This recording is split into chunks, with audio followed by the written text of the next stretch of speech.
Akkam jirtu nagaan lafa jirtanitti isiniif haa baay'atu.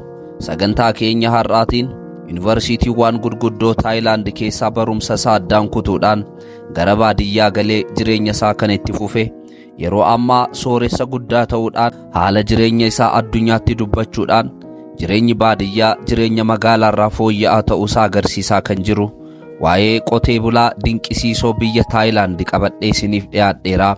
Turtii gaarii isiniif haa ta'u. Namichi kun Joon Jaandaay jedhama. Yeroo dubbatu akkas jechuudhaan addunyaa ajaa'ibsiisaa jira. Simbirri mana ishee ijaaruuf guyyaan 2 ishee gaha. Hantuutni iddoo jireenya ishee qotachuuf guyyaa 1 caala isheetti hin fudhatu.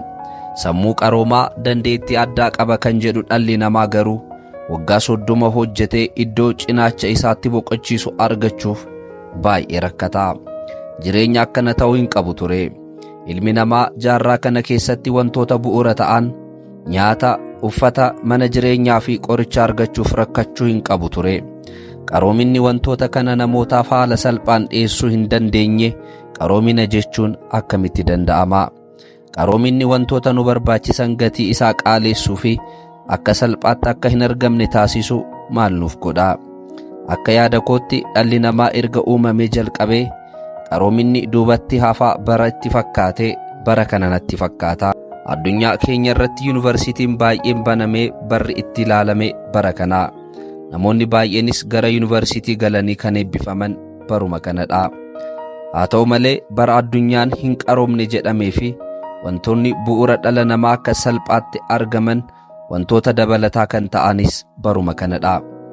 Namootaaf waanan dubbadhu tokkoon qaba. Jireenyi salphaadha. Salphaa fi kan nama gammachiisu akka ta'e hin beeka. Dhaladhee kanan guddadhe kaaba bahaa Taayilaand naannoo baadiyyaa keessattidha. Jireenyi keenya baadiyyaa salphaa fi waan barbaannu hunda argannee gammadnee jiraanna. Osoo jireenyi koo achuma itti fufee jiraate maal qaba jedheen yaada. Garuu itti fufuu hin dandeenye. Namoonni magaalaarraa keessummaa ta'anii gara mandara keenyaa dhufanii televezyiinii namoonni keessummoonni sun nuu fidaniin magaalaa guddoo keenya Baankok ilaalle. Nuti hiyyeessa akka taane nutti himan. Sooressa ta'uu nama milkaa'aa ta'uu akka qabnus nu gorsanii. Nama milkaa'aa ta'uuf immoo baadiyyaa osoo hin taane gara magaalaa deemuu akka qabnus gorsa isaaniitiin nutti himani. Yeroon kana dhaga'u gara magaalaa deemuuf nan hawwe. Baankok seenuuf nan barbaade. Milkaa'ina barbaachuu peestaalii koo qabadhee gara magaalaa nan imale. Yeroon Baankok seenu wantu hundu adda ture. Baankok gammachuu koo yeroon baadiyyaa jiru hundaa na harkaa fudhatte. Kana booddee namoonni akkana naan jechuu jalqaban. Waan magaalaa dhufteef qofa milkaa'uu hin dandeessu. Milkaa'inni fagoo jirti. Kanaafuu yoo hojjettee fi yoo baratte malee galma barbaadde bira ga'uu fi nama milkaa'aa ta'uu hin dandeessu naan jedhan. Kanaafis jabaadhu baradhu, jabaadhutii hojjedhu naan jedhani. Achumaan jabaadhee hojjechuu akkan qabu na gorsani. Anis gara mana barumsaa galee barnoota koo barachuu eegale. Yeroo mana barumsaatii deebi'u sa'aatii 8 hojjechuu jalqabe. Dadhabbii guddaadhaan hojjedhee mindaa argadhuun nyaatni baadiyyaatti akka barbaadetti taphachaa ture sun garuu argamuu hin dandeenye. Barnootaaf hojii booda beelli guddaan narra bu'a. Manan itti jiraadhu hin qabu. Anii fi ana kan fakkaatan dafqinee maallaqa xiqqoo argannuun kutaa tokko kireeffannee wal dhiphisneetu ciisnaa. Yeroo kana of gaafachuun jalqabe. Hangan jabaadhee hojjedhe jireenyi maaliif cimaa deemaa? Haga kanaan jireenyi natti salphachaa hin deemtu taanaan wanti sirrii hin taane tokko jira jedhee of amansiise. Gara yuunivarsiitii seenee barumsi isaa fi jireenyi isaa ulfaataa natti ta'e.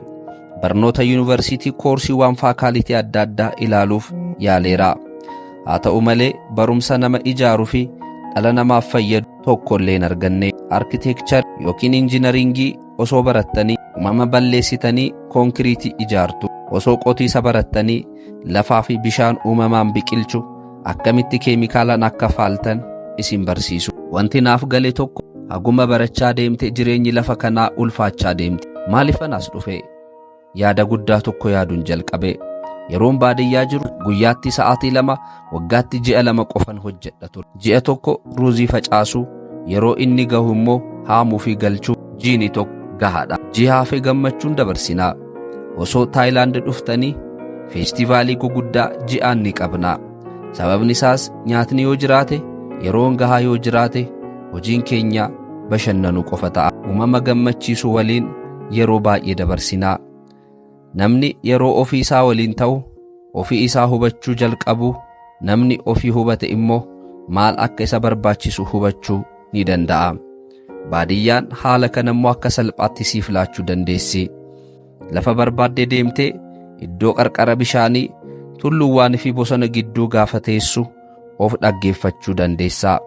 Namni yeroo lafa kana irra jiraatu wanti isa barbaachisu jaalalaa fi jireenya, akkasumas immoo gammachuu guddaa akka ta'e ni hubatta. Wantoota kana magaalaa Baankok keessatti argachuu hin dandeenye. Bakkan wantoota kana argachuu hin dandeenyetti jiraachuu hin qabu jedhee gara baadiyyaatti deebi'uun qaba jedhee ofii koo irratti murteesse. Deebi'ees qonna jalqabe. Maatii 6 qaba. Maatiin 6 waggaatti toonii walakkaa kumtaala 10 ol hin nyaannu. Waan oomishnu irraa waan hafuuf walakkaa isaa gurguruun eegalle. Iddoo bishaan burqaa 2 qote qurxummii horsiisuu eegale. Bukkeen immoo kuduraa fi muduraa kunuunsuun itti fufe. Lafa hektaara walakkaa ta'utti guyyaatti daqiiqaa 30 kan hin caalle irratti hojjechuu fi dhama'uun jalqabe. Kanaanis kuduraa fi muduraa gosa adda addaatiin oomishuun danda'e. Jireenyi akkanatti salphaa taate osoo jirtu maalifan ofii kootiin wal xaxaa taasise jedhee jireenya koo Baankok yaadadhee ofii koo ajaa'ibsiifame. Osoon barumsa koo yuunivarsiitii Baankok keessatti itti fufee jiraadhee waggaa 7 achi turuun narraa eegama ture. Sa'aatii 8 hojjedhee barnoota koo bukkeedhaan baradhee jireenya quufee nyaachuu hin dandeenyeef nan rakkadha ture. Murtoo kootiinis nan gammade. Namoonni ana waliin baratan sadarkaa guddaa kan qaban, kabajaan eebbifamanii hojii guddaa qabatanii waggaa 30 hojjetanii har'as mana jireenyaa ofii isaanii hin ijaarranne. Ani yeroo gaarii barumsa dhiisee gara baadiyyaa kanan gale osoon digirii hin qabaatiin, guyyaa guutuu osoon hin dadhabinii fi hin hojjetin mana ofii kooti ijaaruuf ji'a 3 qofa natti fudhate. Yeroon hiriyaa koo isa magaalaa jiru waliin wal bira qabee ilaalu, inni har'as abbaa mana qabu ta'uudhaaf yeroo dhiphatu, waggaa 30 mana ijaarrachuudhaaf yeroo eegu, ani garuu ji'a 3tti mana ijaarradhe umuriiwwan hafan waggaa 29 gammachuudhaan nan dabarsa jechuudha. Kanaafidha jireenyi salphaadha kanan jedhu. Mee waan tokkoon isin gaafadha. Mana ji'a 3 keessatti ijaaruu dandeessuuf maaliif waggaa 30 guutuu dhiphatta? Mana ji'a 3 keessatti ijaaruu dandeessu waggaa 30 guutuu akkasii dhiphisu yoo eeyyamte harka keetiin jireenya ulfaataa taasisaa jirta jechuudha. Ani amma baadiyyaa kana keessatti waggaa waggaadhaan mana haaraa ijaaruudhaan har'a immoo isa kam keessa bulu jedhee yaada. Warri Baankok uffannaan isaanii mataa isaan naannessaa. Jalqaba bareedaa fi miidhagaa miti jedhanii ofii isaanii waan yaadaniif yeroo hundumayyuu wantoota miidiyaa irratti argan yookiin immoo wantoota moodeelotaa fi artistoota isaanii irratti dhagahanii fi argan hundumaa yaaluudhaaf yeroo isaanii gubu. Miidhagaa ta'anii argamuuf akka moodeelotaa fi artistoota isaanii televiziyoonii gubbaa irratti argan ta'uudhaaf ni dhama'u. Meekaappiif, uffataaf, kophee fi urgooftuu dibataniif of eeggannoo guddaa taasisuudhaan sammuu isaanii of dhiphisu. Ani uffata qorranarraa dhorku bitachuudhaaf ji'a 3 yoon qusadhe nagaha. Isa uffadhee fuuldura Daawitii nan dhaabbadha. Wanti narratti jijjiirame tokkollee hin jiru. Yoomiyyuu taanaan ani anumaa. Kanaaf uffatni eenyummaa koo yoo jijjiiruu hin dandeenye maalifan uffataaf dhiphadha jedhee yaada. Faashinoota duukaa maalifan fiigaa? Maalifan faashinoota hordofaa? Silaa faashiniin xumuraa fi dhuma hin qabu. Bira ga'e yoo jedhame wanti haaraan ni dhufa. Kanaafu maalifan isaan duukaa fiigaa? Kanaaf gorsi koo waan tokkodha. Waan tokko yeroon bitu jaaladheera jedhee osoo hin taane na barbaachisa moo nan barbaachisu jedheen madaalaa. Kanaafu isinis akkana gochuu osoo dandeessanii baay'ee gammaddu. Gara baadiyyaa yeroon deemu wanti na yaaddeessu eessattiin yaalamaa kan jedhu ture. Garuu wantiin gara baadiyyaatti yeroon deebi'u naaf galees immoo dhibeen hedduu bu'aa dogoggora keenya akka ta'e ture. Kan dhukkubsannu waan taasisuu qabnu taasisuu dhiisuu keenyaan yookiin immoo waan taasisuu hin qabne taasisuu keenyaan akka ta'e bareera. Yeroo dhibeen na mudates yaala dhibeef hawaasni beekumsa gahaa akka qabu nan beeka. Kanaaf walumaa galatti yeroo ammaa jireenya koo keessatti kan natti dhaga'amu bilisummaadha. amma sodaa tokkoon qabu. Addunyaa kanarratti ani addadha jedheen of yaadaa. Namni na fakkaatu akka hin jirretti anis eenyuyyuu fakkaadhee jiraachuu hin barbaadu. Ani jireenya koo bade sirreessee jiraachaan jira.